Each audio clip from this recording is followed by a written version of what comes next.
एक बार क्या था कि दो हस्बैंड वाइफ रहते थे, दोनों में झगड़े खूब होते थे और इतने झगड़े होते थे जब दोनों साथ में आते तो फिर गुत्थम गुत्थी, मार पीट, बर्तन फेंका फेंकी सब चलता था। सुबह 7 बजे मुर्गा बांग बाद में देता था, उन लोग दोनों की आवाज पहले आती थी पड़ोसियों को। शाम को जब जैसे ही हस्बैंड ऑफिस से आता था तो लोग समझ जाते थे आ चुका है, क्योंकि बर्तनों की आवाज, चिल्लम चिल्ली खूब शुरू हो जाता था। जो जेंट्स था वो बेचारा परेशान हो गया। पता चला बनारस में महाकुंभ में एक महात्मा जी आए हैं। महात्मा जी तो महाकुंभ में एक से एक वायरल होते ही रहते हैं। तो ऐसे एक बाबा जी आए थे, वो बोला चलो स्नान तो कर ही लेते हैं कुंभ में, बाबा जी से कुछ उपाय भी ढूंढ लेंगे। तो पहुंच गया बाबा जी से उपाय ढूंढने। बोला बाबा जी ऐसी ऐसी दिक्कत है, 7 साल हो गए शादी की, एक प्रोडक्ट लॉन्च नहीं हुआ, सुखद जिंदगी कभी हुई नहीं, पूरा दुख है, उपाय बताइए। बाबा जी बोले बस कोई दिक्कत ही नहीं है, तो बड़ा आसान उपाय है, तो अगले 1 साल तक कर दे, तेरी सारी दिक्कत समस्या खत्म हो जाएगी। अब वो बाबा जी के चरणों में लौट गया। बोलिए बताइए बाबा जी, जो बोलेंगे वो करेंगे। बोला 4 बात मान ले। बोला 4 नहीं, आप 40 बात बोलो बाबा जी, सब मानेंगे, बस समस्या खत्म होनी चाहिए।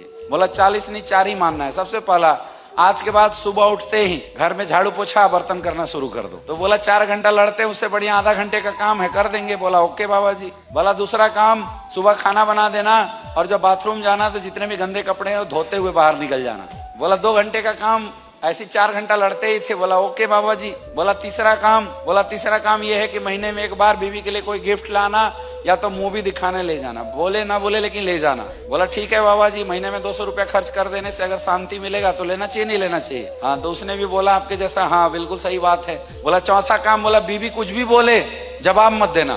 क्या बोला चौथा?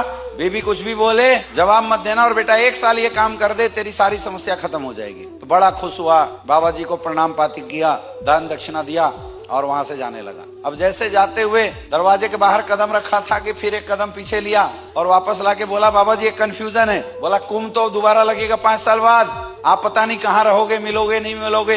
आपने ये जो उपाय बताया वो तो 1 साल का उपाय बताया, तो 1 साल बाद क्या करना है? तो बाबा जी ने मुस्कुराते हुए बोला बेटा टेंशन मत ले, 1 साल बाद तेरी आदत हो जाएगी, बोलने की जरूरत नहीं पड़ेगी क्या करना है।